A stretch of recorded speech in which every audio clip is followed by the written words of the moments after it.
Assalamualaikum warahmatullahi wabarakatuh. Hamdan wa syukron lillah.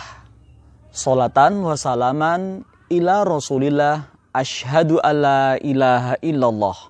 Wa ashhadu anna muhammadan abduhu wa rasuluhu. La nabiyya ba'dah. Allahumma sholli wa sallim wa barik ala sayyidina Muhammad wa ala alihi wa ashabihi ajmain. Amma ba'du. Puji dan syukur kita haturkan kepada Allah Subhanahu wa taala yang senantiasa menganugerahkan kepada kita banyak nikmat karunia. Nikmat yang terbesar adalah iman, Islam, sehat, dan umur panjang. Sebagaimana sabda Nabi Muhammad SAW yang berbunyi, akbaru nikmah badal iman wal Islam as-sihhatu wa tulil umru. Nikmat yang terbesar adalah iman, Islam, sehat, dan umur panjang. Yang terhormat Kepala Sekolah SMP Negeri 1 Muntilan, yang kami muliakan para guru, yang saya cintai adik-adik pelajar SMP Negeri 1 Muntilan yang berbahagia, saya berterima kasih pada kesempatan kali ini mendapat kesempatan untuk turut merampaikan pesantren Ramadan dengan tausiah tentang Ramadan dan Lailatul Qadar. Semoga yang sedikit dari Kak Bimo ada manfaatnya dan menambah semangat kita, menambah gairah kita untuk sibuk dalam kebaikan selama bulan Ramadan, diisi dengan ibadah dan aktivitas kegiatan yang positif sehingga menambah ilmu, iman, dan amal soleh kita. Amin ya robbal alamin. Tak lupa saya terus berdoa semoga keluarga besar SMP Negeri 1 Muntilan senantiasa dijaga Allah dalam kesehatannya sehingga dalam ancaman wabah pandemi COVID-19 ini tetap semuanya sehat, sentausa, sejahtera, yang sakit disembuhkan, dan di ujung Ramadan ini kita semuanya dapat meningkatkan keimanan ketakwaan kita hingga derajat yang paling mulia di sisi Allah, yaitu inna akramakum indallahi atqakum, menjadi orang-orang yang bertakwa. Nah, para ibu guru dan anak-anak yang saya hormati, tahun ini memang beda ya. Tahun ini Ramadannya memang kelainan, lain dari biasanya. Karena tahun ini bersamaan dengan adanya virus namanya corona yang menyebar luas di seantero Indonesia kita ini. Nah, apalagi di Yogyakarta. Kakak termasuk salah seorang di antara satuan khusus dari Rehra Masjid Indonesia yang menangani korban-korban virus corona. Menjemput dari rumah, memandikan, mensolatkan, mengkafani dengan cara yang khusus sampai memakamkannya. Jadi kakak hanya bisa berdoa semoga kita semuanya terselamatkan dari itu semua. Ya, amin ya rabbal alamin. Ramadan bulan berkah, pintu surga dibuka, pintu neraka ditutup, setan-setan diikat, Al-Quran diturunkan, Muhammad menjadi Rasul, perang Badar dimenangkan, kota Mekah ditaklukkan, Ar-Rayyan untuk yang puasa, ampunan bagi yang tarawih, pahala 1000 bulan bagi yang beriktikaf. Rasul bersabda, Ramadan ini adalah syahrul mubarak, bulan penuh berkah. Bukan bulan suci. Bulan suci itu ada Muharram dan sebagainya. Nah, ini khusus Ramadan sebutannya bulan berkah, di mana Allah senantiasa membukakan pintu surga pada bulan Ramadan ini. Sepanjang Ramadan dibuka pintunya. Kemudian pintu neraka pun ditutup, setan diikat, ya. Kalau saya bilang setan jangan nunjuk saya ya. Ini bukan setan. Nah, hetan-hetan diikat, kemudian pahala orang yang beribadah dilipat gandakan, khususnya puasa. Allah berfirman, fa inna shaum fahuwali, ya, fa'azibih. Sesungguhnya puasa itu adalah ibadah yang khusus untukku, ya, yang hanya tahu antara kita dengan Allah, ibadah rahasia antara kita dengan Allah saja. Nah, maka Allah berfirman, fa'azibih, maka aku akan memberikan balasan ganjarannya sesuai dengan keridhoannya. Ya, kalau Allah berkenan banget dengan ibadah puasa kita, maka pahalanya banyak. Tapi seandainya kurang, ya Allah kurangkan. Tapi kebanyakan Allah memberikan lipatan-lipatan pahala berlebih bagi orang-orang yang melaksanakan ibadah puasa. Kenapa? Atas dasar apa? Imanan wahtisaban. Karena panggilan iman dan mengharap-harapkan pahala dari Allah Subhanahu wa taala. Agar kita hanya berharap pada Allah. Berharap pada Allah itu tidak akan pernah mengecewakan, ya. Kalau pada orang lain ujungnya mengecewakan, lama-lama ambiarlah hidup kita. Tapi kepada Allah kita tidak akan pernah kecewa. Nah, teman-teman semuanya, yang menarik adalah, ya, di mukadimah tadi kakak menyampaikan ada 4 anugerah besar. Iman, Islam, sehat, dan umur panjang. Allah memanggil kita dengan kalimat, wahai orang-orang yang beriman. Bukan dengan, wahai orang-orang yang Islam. Bukan Islam, tapi imannya.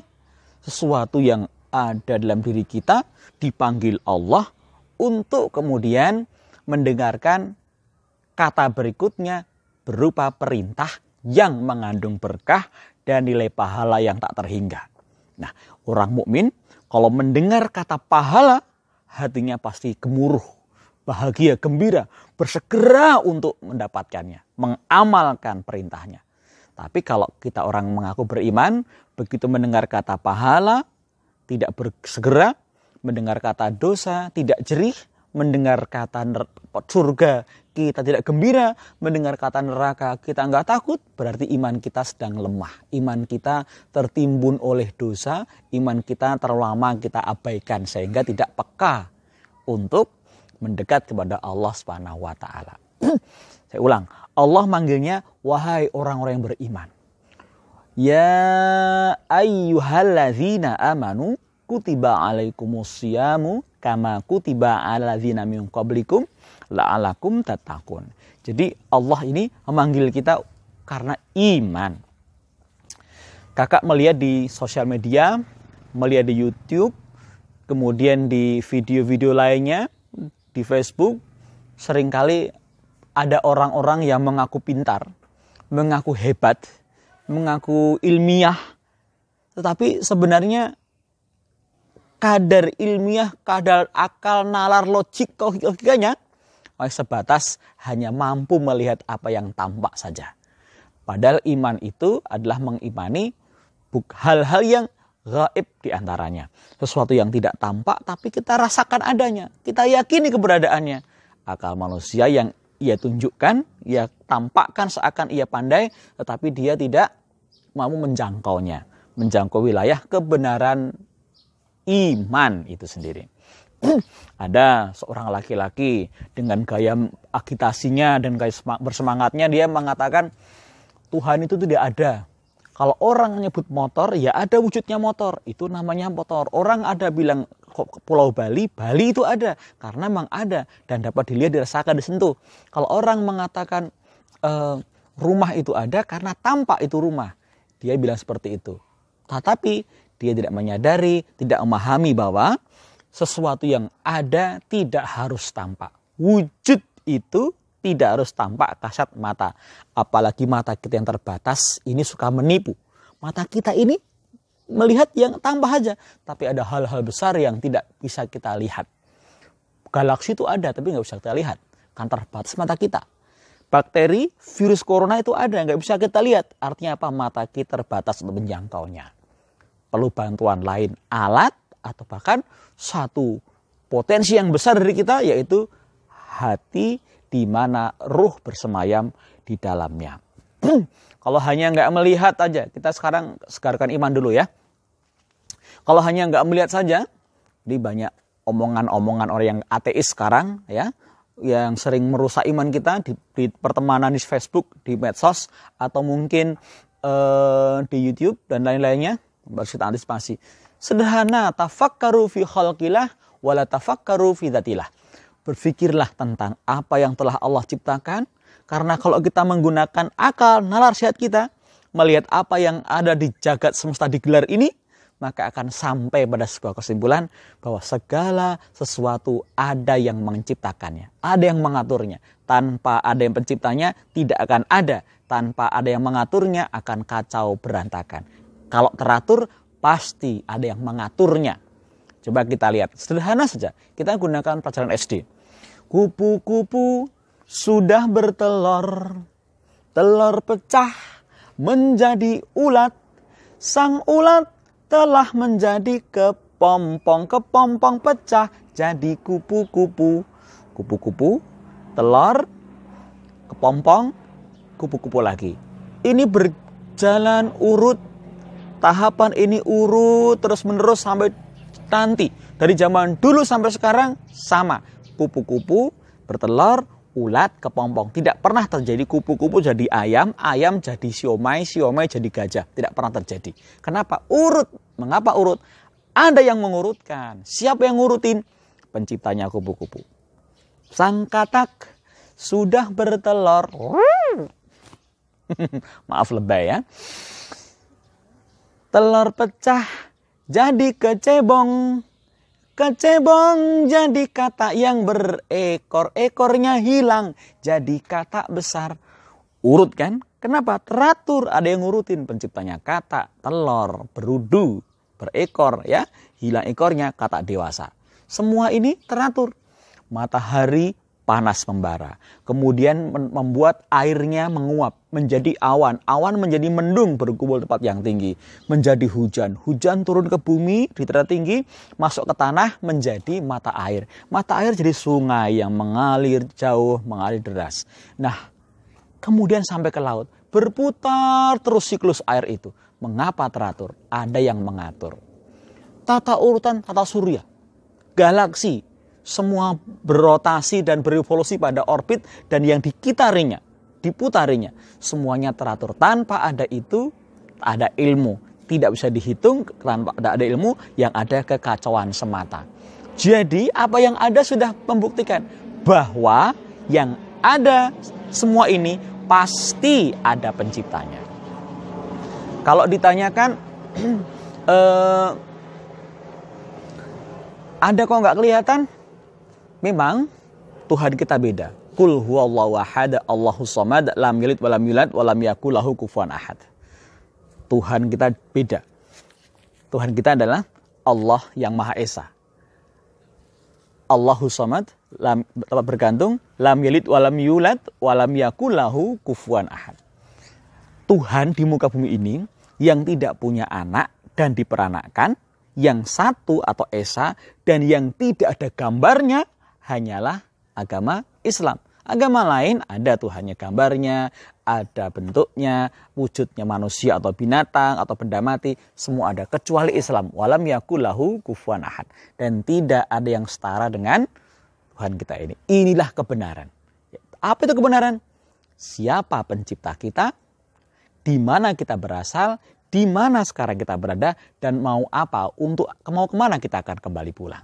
Nah, iman itu kita jangkau dengan akal sehat kita. Dituntun oleh hidayah Allah berupa wahyu. Al-Quran yang dibawa Nabi Muhammad sebagai risalah keislaman. Ya, itulah teman-teman semuanya. Kita orang yang beriman pada Allah, pada malaikat, pada kitab, pada Rasul, hari kiamat, dan iman kepada ketentuan baik buruk Allah. Maka yang dipanggil Allah, wahai orang-orang yang beriman. Kutiba alaikumusiyam, telah aku wajibkan kepada yang puasa sebagaimana telah diwajibkan kepada orang-orang sebelum kalian. La'alakum tatakun. Tujuannya apa? Agar kita menjadi orang yang bertakwa. Inputnya iman, prosesnya adalah ibadah Ramadan, khususnya puasa. Outputnya, ini input, proses, dan output ya. outputnya adalah menjadi orang-orang yang bertakwa. Orang yang bertakwa itu adalah orang yang paling mulia di sisi Allah, yaitu inna akramakum indallahi atqakum. Kesempatan paling mulia di sisi Allah. Kalau kalian cinaket di hati kepala sekolah, bangga, keren, bahagia. Karena prestasi kan, gurunya membanggakan. Kepala sekolah menyebut prestasinya, ditunjukkan prestasi kamu, pialanya, sertifikatnya, medalinya, disebutkan nama kamu pada saat upacara. Bangga, itu dekat dengan guru karena prestasi. Dekat dengan kepala sekolah karena prestasi juga. Tentu yang bandel, yang badung gitu nggak dekat dengan guru kan? Ada jarak psikologis emosional.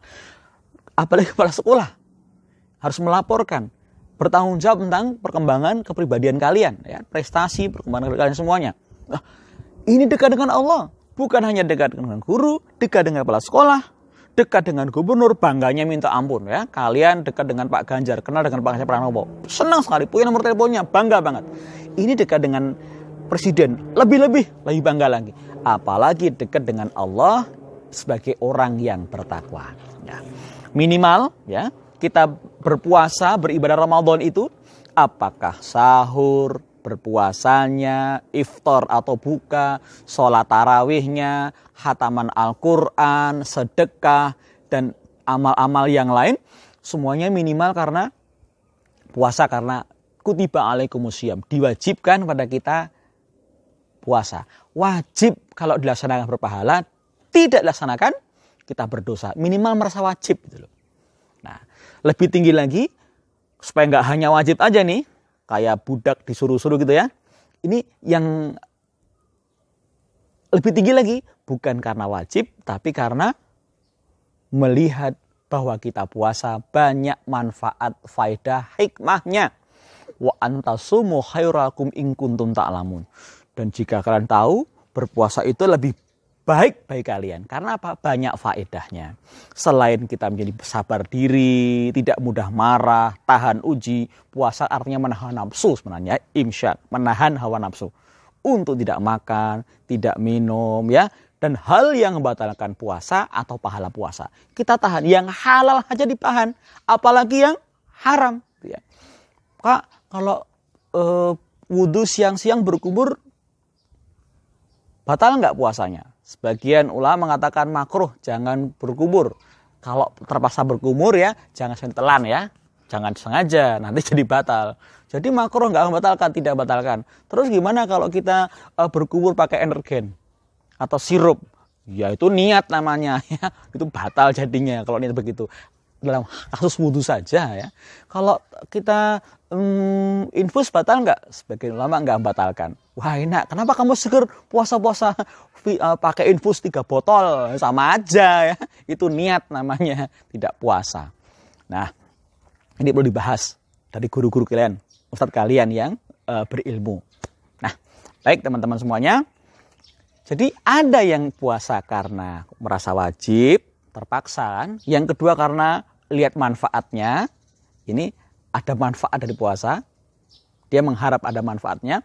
Apa itu misalnya tambah sehat, tumpukan sampah makanan dalam tubuh kita, pengawet, pewarna, ya, darah kotor itu dibakar dalam 1 hari bisa membakar tumpukan 30 hari, 1 bulan. Kemudian yang diabetes jadi turun, ya, guru-guru kalian yang ibu-ibu misalnya, wah jadi turun 2 kilo, alhamdulillah. Itu juga manfaat. Tapi ini ada yang lebih tinggi. Selain wajib, melihat manfaatnya, memahami banyak manfaatnya secara sosial, secara ekonomi, secara budaya dan sebagainya. Itu mantap kan? Karena kebiasaan ditambah pemahaman. Yang ketiga yang paling bagus. Walitukmilul iddata walitukabbirullaha ala ma hadakum wa la'alakum tashkurun. Kita puasa itu sebagai tanda syukur pada Allah. Allah telah memberi kita makanan berapa kuintal nasi yang pernah kau makan sejak kecil. Berapa ribu galon yang telah kita minum sejak bayi sampai sekarang. Apalagi nikmat terbesar iman, Islam, sehat, umur panjang itu. Maka itu adalah hal yang paling tinggi kita syukuri. Karena bersyukur, cara syukur pada orang tua bagaimana? Orang tua ngasih kita banyak hadiah, kasih banyak perjuangan, pengorbanan. Maka cara yang paling baik bersyukur dengan taat. menggunakan anugerah itu untuk ketaatan. Dan puasa kita yang kita lakukan ini sebagai kita sampaikan kepada Allah sebagai tanda syukur dan mengungkap cinta kita pada Allah Subhanahu wa taala. Ya. Maka ibarat orang yang lari maraton ya. Kakak suka menggunakan maraton, bukan kompetisi, penyisian, semifinal, final, bukan. Tapi maraton. 30 hari kita jalannya, larinya agak santai. Jangan terlalu santai. Semakin dekat makin cepat. Makin dekat nih, 10 terakhir, kita gunakan kekuatan kita sekuat mungkin agar finish dan mendapatkan kejuaraan. Dan yang juara juga bukan satu. Semua orang yang menggeber, ngegas agar mencapai derajat takwa, semuanya akan mendapat pahala terbaik, makom tertinggi di sisi Allah sesuai dengan kadar perjuangannya. Tinggal 7 hari lagi, insya Allah ya. Kita geber mau kita, khususnya itikaf nantinya. Nah, itikaf ini adalah sebuah amal khusus yang sebaiknya dilaksanakan sejak awal sudah boleh itikaf ya. Ingat zakat ya, lewat sekolah, lewat kampung, segera tunaikan, masih ingat, jangan sampai sholat id buru-buru bayar gitu ya, apalagi setelah sholat id nggak ada zakat fitrah lagi. Nah, teman semuanya, yang idola adalah amalan Quran, membaca Al-Quran, karena Quran diturunkan selama pada waktu bulan Ramadan. Syahrul Ramadan alladzi unzila fihil Quran hudalin nasi wa bayyinati minal huda furqan. Bulan Ramadan, syahrul Ramadan alladzi unzila fil Quran, diturunkan di dalamnya Al-Quran. Untuk apa? Hudal linnas, petunjuk bagi manusia, wa bayyinatin minal huda furqan. Dan penjelasan terhadap petunjuk itu, wal furqan, dan pembeda. Mana yang baik, mana yang buruk, mana yang benar, mana yang salah, mana yang hak, mana yang batil, mana yang indah di sisi Allah, dan mana yang norak untuk dilihat Allah dan orang-orang lain. Nah, itu panduan hidup kita. Lailatul Qadar yang diburu seluruh orang-orang yang berpuasa pernah terjadi. Pertama mula adalah ketika kisahnya seorang laki-laki yang gagah, tampan, kemudian wajahnya putih mutiara, hidungnya mancung, giginya ini bersih, berkilat. Di sela-sela gigi orang ini berkilat ya, badannya gagah, wangi tanpa ya, bukan baygon ya kan, ya wangi maksudnya. Orang ini bernama Muhammad Al-Amin, belum sebagai Rasulullah, belum sebagai Nabiullah. Dia masih merupakan laki-laki yang tampan bernama Muhammad Al-Amin julukannya ya. Kalau kalian lihat mendengar Nabi Muhammad ucap sallallahu alaihi wasallam gitu ya. Saya bilang orang tampan emang tampan banget. Nabi Yusuf itu tampan. Tapi sama tampannya Nabi Muhammad. Hanya Nabi Muhammad orangnya lebih gagah. Maaf, lebih berwibawa. Kalau Yusuf lewat ya. Lewat depan SMP 1 Muntilan. Semua akhwat, cewek-cewek. Wah! Bu guru juga. Wah! Tapi kalau Nabi Muhammad yang lewat. Tunduk, hormat, tawaduk. Kenapa? Karisma, keagungan pribadinya. Terpancar dari penampilan ujung kepala sampai ujung rambutnya. Itu Rasulullah. Gitu. Kalau yang lewat saya set. Mungkin malah batal bahasanya, harus muntah. Wajah saya kan imut ya kan, hitam mutlak gitu. Kalau orang Jogja nyebut Kak Bimo itu orangnya pede. Maksudnya petang dedet gelap gulita ya kan. Semoga wajah saya tidak membatalkan puasa kalian. Amin. Banyak banget ya. Baik, kita lanjutkan. Pria tampan ini bernama Muhammad Al-Amin. Ia amat prihatin. Amat prihatin. Kenapa? Karena tetangganya buruk akhlak budinya. Ada yang hobinya berperang ya. Menumpahkan darah, menaklukkan suku-suku bangsa lain. Kemudian apalagi? Membunuh anak perempuan yang dianggap tidak berguna, dianggap tidak bisa jadi pemimpin, dan dianggap tak mampu tampil gagah dalam perangan. Ya, ia pikirkan meluaskan kekuasaan, merampas orang lain, membegal di jalanan, ya. Kemudian merampas hak orang lain. Istrinya seorang istri ibu dapat dinikahi oleh anaknya apabila bapaknya meninggal dunia. Ini budaya macam apa ini? Kemudian istri mereka banyak-banyak, ada yang 9, 10, 20 dan sebagainya. Datang Islam ada yang dibatasi. Nah, teman-teman semuanya, yang paling parah adalah mereka suka menyembah berhala. Apa itu berhala? Tuhan bentukan mereka sendiri dari patung, dari roti, dari kain, dari kayu, yang mereka merupakan patung-patung orang soleh zaman dulu yang dianggap bisa menghantarkan doa harapan mereka kepada Allah Ta'ala. Kalau ditanya dalam Al-Quran disebutkan, kalau orang Quraisy ditanya, orang kafir ditanya, siapa Tuhan kita? Mereka bilang Allah, pencipta alam semesta ini. Kenapa menyembah berhala? Karena berhala itu adalah patung-patung orang soleh yang akan menghantarkan doa kita, ibadah munajat kita pada Allah. Jadi mereka ibadahnya nggak langsung pada Allah, melalui perantaraan berhala-berhala yang mereka sembah. Mereka tahu Tuhan itu Allah, Tuhan itu ada, tapi mereka nggak langsung. Cara ibadah seperti itu yang disebut sebagai berhala kaum pagan, kaum penyembah berhala zaman itu.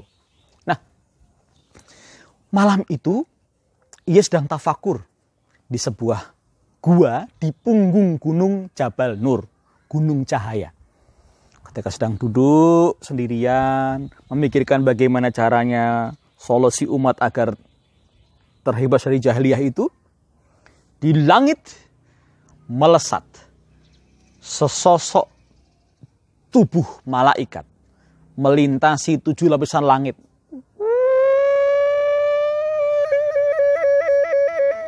Badannya setinggi ufuk. Kemudian sayapnya ada 600. Jangan bayangan kayak sayap apa ya. Masa kayak gelate atau kayak lovebird. Sayapnya berbeda sekali. Berkilauan gemuruh menuju bumi. Malam itulah malam Lailatul Qadar yang pertama. Ketika turun melesat cepat, tiba-tiba makhluk ini, Sayyidul Malaikah ini, pemimpin para malaikat ini, Jibril namanya, sudah berada tepat di depan pintu gua dalam wujud laki-laki yang sempurna. Bajunya putih, rambutnya berminyak, wajahnya tampan gitu ya. Pokoknya enggak saya banget lah. Pokoknya lain lah ya. Kalau ada yang bilang saya tuh wajahnya mirip artis Korea itu fitnah keji ya. Yang benar wajahnya tadi mengerikan. Yang penting ada iman di hati. Kenapa? Innallaha la yanzuru ila suwarikum wa samikum walakinnallaha yanzuru ila qulubikum wa a'malikum. Allah tidak lihat bajunya. Allah enggak lihat jasadnya. Allah lihat hati dan amal perbuatannya. Hatinya ibnu iman, perbuatan islami, akhlak mulia, itu takwa. Allah lihat yang seperti itu. Ya. Baik teman-teman semuanya. Malaikatnya turun dan kemudian menjumpa Muhammad dalam gua. Ia mendekat.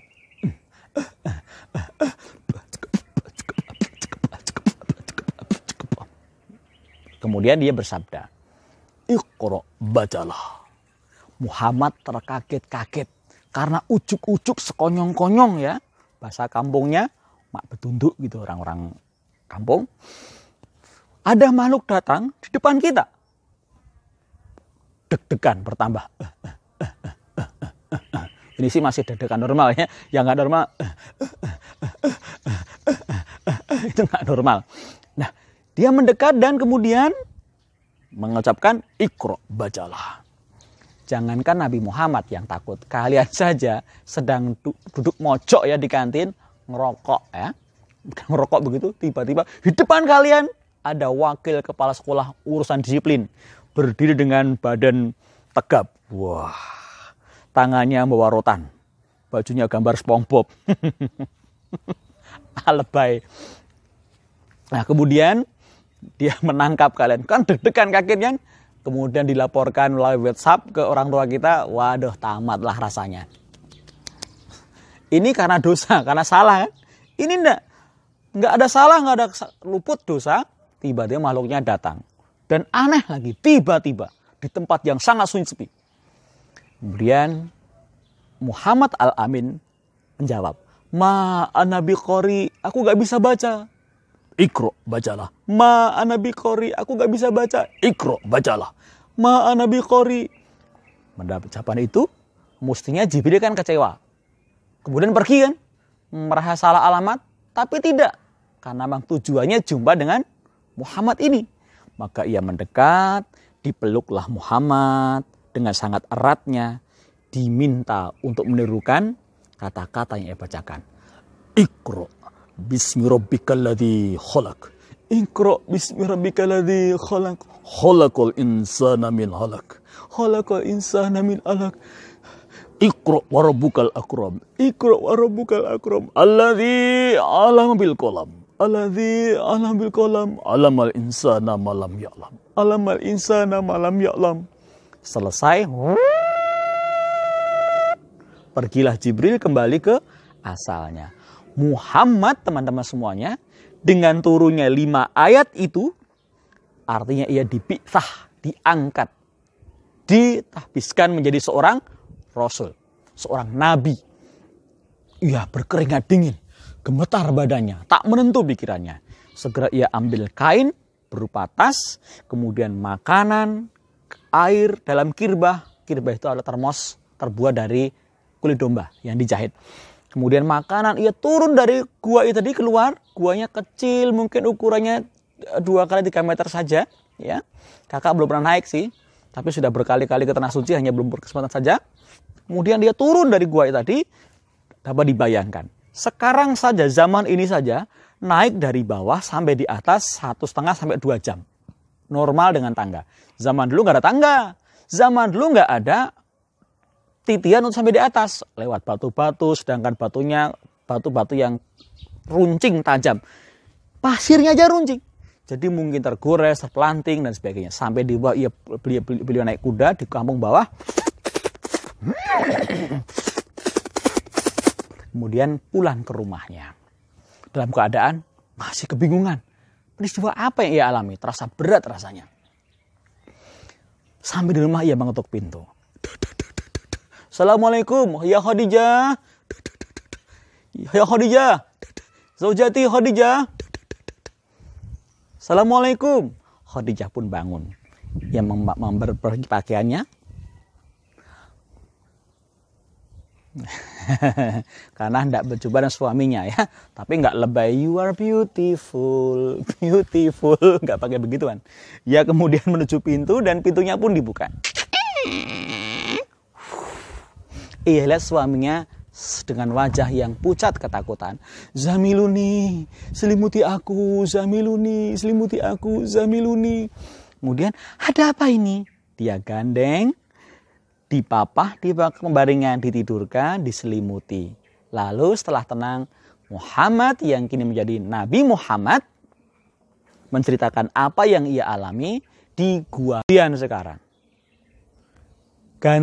sekarang. Khadijah yang bingung. Peristiwa apa ini?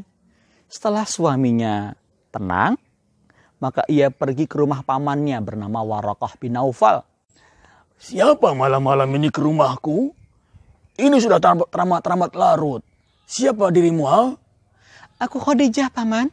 Kebenakanmu. Khadijah. Masuklah Khadijah. Saya kira siapa? Ia buka pintu dan menjumpai paman tua bernama Waraqah bin Naufal buta, yang seorang pendeta Nasrani lurus. Orang yang beriman kepada Nabi Isa dan bertuhan kepada Tuhannya Isa. Nah, kemudian Khadijah mengatakan, suamiku paman, ada peristiwa yang aneh. Peristiwa apa itu? Begini paman, ceritanya. Hah? Lalu? Terus? Kemudian? Selanjutnya? Selanjutnya? Tak lama kemudian, akhirnya.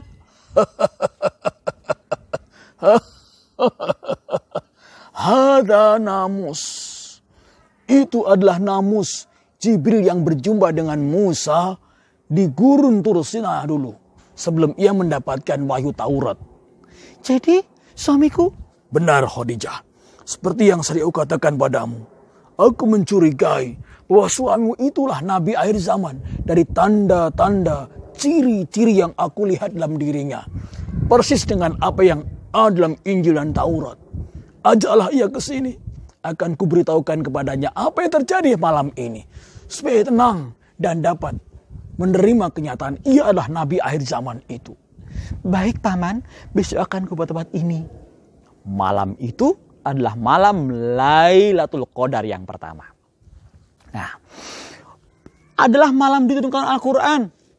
Sebagaimana Allah berfirman, Inna anzalnahu fi lailatul qadr. Wa ma adraka ma lailatul qadr. Lailatul qadri khairum min alfi syahr.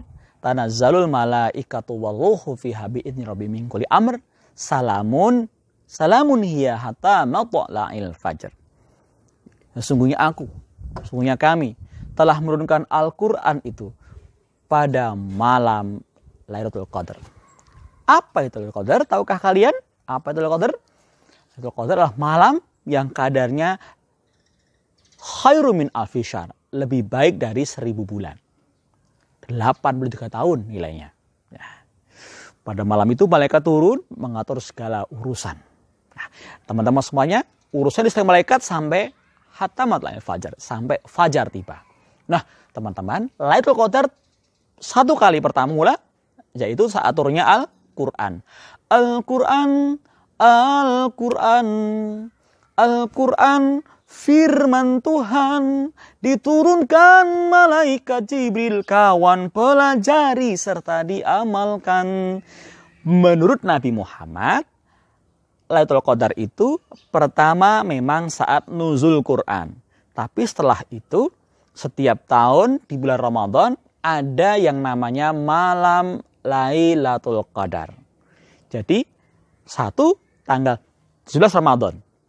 Yang tahun berikutnya bisa di tanggal-tanggal berapa yang Allah kehendaki.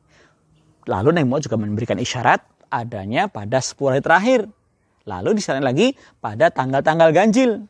Ada yang menyebutkan pada tanggal 27 dan lain-lainnya. Tetapi yang jelas kita semua semasa hidup mengalami Lailatul Qadar. Hanya masalahnya pas terjadinya Lailatul Qadar itu kita baru ngapain, ya kan? Baru baca Quran, baru itikaf di masjid zikir, baru sholat tarawih, baru sedekah, ya, baru berbakti pada orang tua, silaturahim, misjiti, ya, ngeroi, kemudian membahagiakan mereka, menghibur mereka, atau sedang apa? Atau sedang sibuk gadgetan malam, chatting sama pacarnya, ya. Kemudian sedang bikin konten-konten yang nggak jelas, atau baru sibuk bikin TikTok, dan sebagainya, atau bikin yang lain nggak berguna. Nah, yang penting kita pastikan saat kita sedang itikaf pada hari turunnya malam Lailatul Qadar itu kita dalam keadaan melakukan ibadah kebaikan. Jangan sampai kita berada dalam keadaan yang tidak baik, sedang maksiat Lailatul Qadar. Satu waktu Nabi Muhammad SAW bersama para sahabatnya. Ketika itu beliau menceritakan satu kisah bahwa besok di hari kiamat, ketika mereka sudah berada di beranda surga, para nabi, para rasul, di belakangnya berjentera berjajar umat-umatnya. Ada yang 300, seperti Nabi Nuh alaihissalam, ya, kurang lebih segitu. Ada yang 1000, ada yang 40.000, ada yang 100.000. Tapi ada di antara mereka yang hanya satu orang saja berdiri, membawa pedang, namanya liha jamal, pedang dari rahang unta, ya. Namanya Sam'un al-Ghazi, salah seorang nabi di kalangan Bani Israel, ya. Ketika selamat dari Fir'aun, menyeberang Laut Merah, kemudian kan Nabi Musa, Nabi Harun tinggal di Tur Sinai selama berapa? 40 tahun. Gurun Sinai yang sangat luas. Kakak pernah ke Sinai dari Kairo menuju Gaza, lewat Sinai selama 6 jam, 7 jam perjalanan. Gurun yang luas sekali. Berputar-putar di sana sebelum masuk Baitul Maqdis. Nah, teman-teman semuanya, 40 tahun kemudian orang-orang Bani Israel baru bisa masuk ke Baitul Maqdis dipimpin oleh seorang nabi bernama Yusha bin Nun. Sekian abad kemudian, kurang lebih 300 tahun kemudian, ada seorang nabi bernama Syam'un al-Ghazi. Ghazi itu dari kata sebuah nama kota Gaza, ya. Nabi Syam'un yang berasal dari Gaza di Palestina. Nabi Syam'un ini punya semangat yang membara. Sebagai nabi, sebagai rasul, ia mengajarkan Islam kepada Bani Israel, ya, Tuhan Nabi Adam sampai Nabi Muhammad sama Tuhannya, Allah saja, dan jangan mensyarikatkan, mensekutukan dengan apapun juga.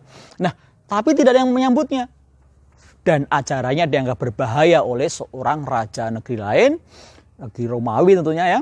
Kemudian dia dikejar-kejar, ditangkap, tapi nggak bisa-bisa karena Syam'un ini oleh Allah diberikan mukjizat berupa kekuatan yang luar biasa, ya, badannya besar, kekar, kemudian dia bisa mengalahkan 1000 orang dalam sebuah pertarungan, satu orang manusia, ya, dengan kekuatan, kecepatannya, ya, speed, powernya yang dahsyat. Nah, Syam'un ini kemudian berjuang terus-menerus sehingga Raja Romawi mengatakan, kita telah gagal menangkapnya. Orang ini punya kekuatan hebat. Siapa yang bisa menangkap orang ini, akan aku berikan hadiah. Emas permata yang berlimpah.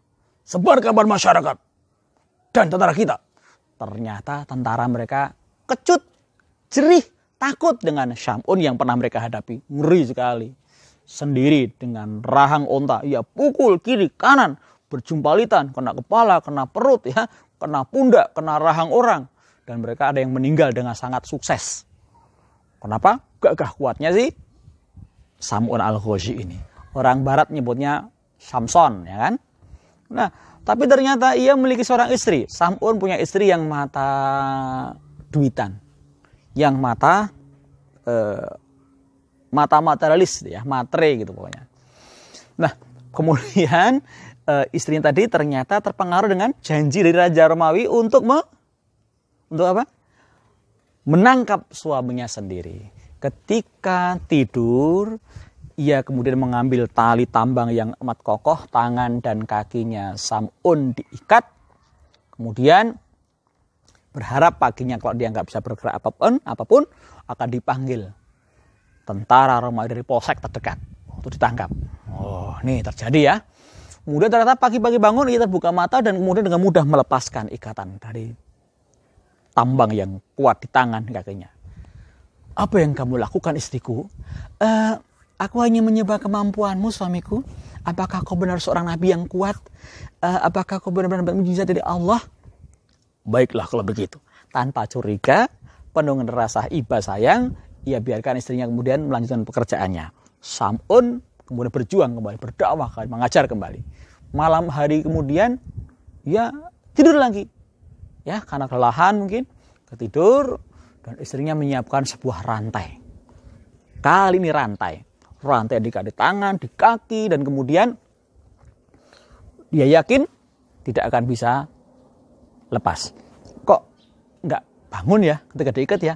Mungkin saking lelahnya, ya. Saking lelahnya sehingga lelah berjuang nih, lelah berjihad, lelah berdakwah. Sehingga kemudian dia tidak merasakan ada orang yang mengikat tangan dan kakinya. Begitu bangun ia kaget. Nah, dan curiga, kenapa seperti ini keadaannya? Ia hentakkan kembali dan patah rantai di tangan dan di kakinya. Ia agak emosi. Apa yang kamu lakukan, istriku? Ternyata aku bahagia punya suami yang kuat. Kau menunjukkan bukti kau seorang nabi, suamiku. Benar, kau tidak punya niat jahat. Tidak, aku punya niat jahat. Nah, kemudian dia dengan merayu bertanya, sebenarnya apa sih rahasia yang kau miliki sehingga punya kekuatan seperti itu? Sam'un pun menceritakan rahasianya atas rengekan dari sang istri. Dia mengatakan, rambutku ini yang panjang merupakan letak kekuatanku. Nah, ini cerita Israeliat, ya, cerita dari bangsa Israel. Nah, ini menceritakan juga, tapi nggak sedetail ini. Detailnya biasanya dari kisah-kisah Israeliat. Kita sampaikan saja, sepanjang tidak bertentangan dengan syariat, nggak apa-apa. Kalau misalnya bertentangan, ketinggalkan aja kisah-kisah itu, ya kan? Nah, teman-teman semuanya, ini adalah wewenang Allah meletakkan mukjizat kepada yang dikehendaki. Dalam cerita ini, Nabi Sam'un memiliki rambut yang panjang menjuntai sampai tanah. Oh, pantas. Dengan rantai pun putus. Dengan tambang lepas. Silakan dimakan. Lalu makan dan bekerja biasanya. Malam hari yang dekat tidur, ya, ia memotong. Mengambil beberapa helai rambut Sam'un. dan kemudian diikatkan di tangannya. Di tangannya dan kakinya. Ternyata pagi itu, atas izin Allah pula tentunya, Sam'un tidak bergerak. Dia terikat, tidak bisa melepaskan tangannya, diikat berpahelai dari rambutnya. Kakinya pun demikian. Apa yang kamu lakukan? Apa yang terjadi ini? Apa yang kau lakukan? Kemudian segera buru-buru sang istri memanggil tentara Romawi untuk datang menangkap suaminya. Sam'un diangkat tanpa dilepaskan ikatannya. Kemudian ia dibawa ke kerajaan, dimasukkan penjara, disiksa, dihajar habis-habisan. Ya. Kemudian matanya pun dibutakan karena dianggap berbahaya jika masih bisa melihat dan hidup. Menjadi ancaman bagi Raja Romawi. Tangannya pun diikat di tiang-tiang besar. Kemudian rantai membelit badan, kaki, dan tangannya. Siksaan, pukulan, tendangan, ya, cucukan pedang dan tombak. Kemudian pukulan tak henti-hentinya mendat tubuhnya. Rambutnya dipotong oleh orang-orang Romawi itu. Sehingga dalam keadaan buta, rambut terpotong, kemudian lemah, tersiksa, darah mengucur deras dari berbagai bagian tubuhnya. Sam'un kemudian pada ujung penderitaan itu ia berdoa, ya Allah, kembalikan kekuatanku ya Allah. Tapi sebelumnya bertaubat, astagfirullahaladzim. Dia bertobat pada Allah, minta maaf, taubat sungguh-sungguhnya. Taubatnya entah karena dosa, saya rasa Nabi maksum kan, tidak berdosa dan salah, tapi beliau rendah hati, bertobat pada Allah. Mungkin jika menistighfarkan istrinya yang telah menipunya. Kemudian istighfar dan ya Allah, kembali kekuatanku. Jika aku berhasil keluar tempat ini dan mengalahkan mereka, aku berjanji akan berdakwah amar ma'ruf nahi mungkar dan mengalahkan kebatilan selama 1000 bulan. Itu janji Nabi Sam'un al-Ghazi.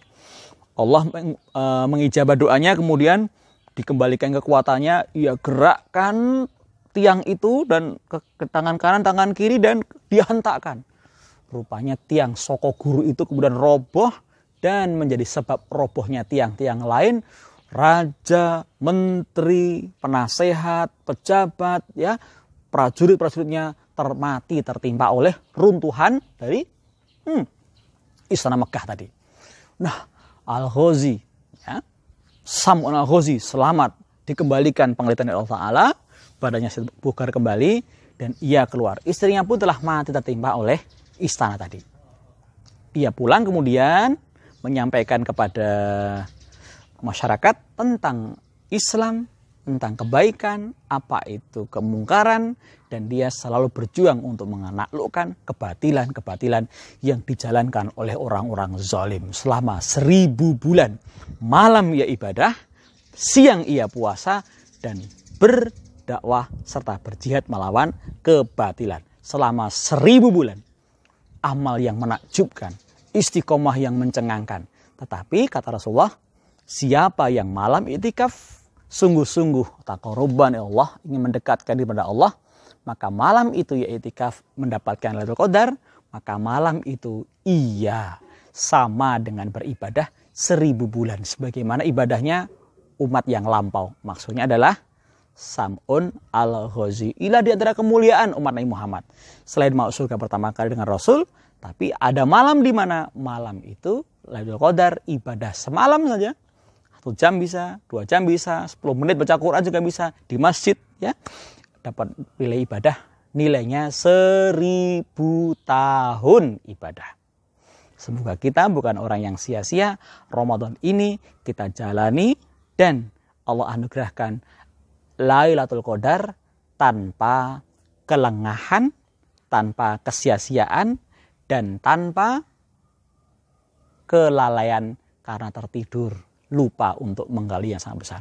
Umur saya sekarang 45 tahun. 45 tahun, tambahan ibadah 1000 tahun, berarti 83 tahun, ditambah dengan 40 tahun, 100 tahun lebih nilai kebaikan hidup saya. Apalagi tiap tahun kita mengejarnya, maka nilai hidup kita yang 40-50 dilipatkan, ditambah-tambah, digandakan dengan 1000 bulan, 83 tahun setiap tahunnya. Rugi kalau kita nggak melakukannya. Ada yang mengatakan iktikaf itu pahala, hukumnya apa sih Kak Himo? Hukum iktikaf itu adalah Kalau puasa wajib dilakukan mendapatkan pahala, dikerjakan dosa. Tapi kalau yang namanya sunat, apalagi sunat muakkad yang kuat dikokohkan, itikaf itu sunat, artinya dikerjakan berpahala, tidak dikerjakan rugi besar. Karena pahalanya gede banget. Bodoh kalau orang tidak mengambil kesempatan untuk itikaf dan memburu Lailatul Qadar. Semoga Allah jadikan kita orang beriman, bertakwa, dan kita digolongkan sebagai orang yang puasanya mabrur, doanya diijabah, sedekahnya diterima, doa-doa dikabulkan, dan tergolong sebagai orang takwa yang teranugerahkan malam Lailatul Qadar. Belajar dari Ramadan. Ramadan menginsyafkan kita kesusahan mereka semua. Ramadan telah mengajarkan kita senang tak lama, bahagia tak kekal, kesenangan hanya padanya. Terima kasih, salah kurang mohon dimaafkan. Assalamualaikum warahmatullahi wabarakatuh.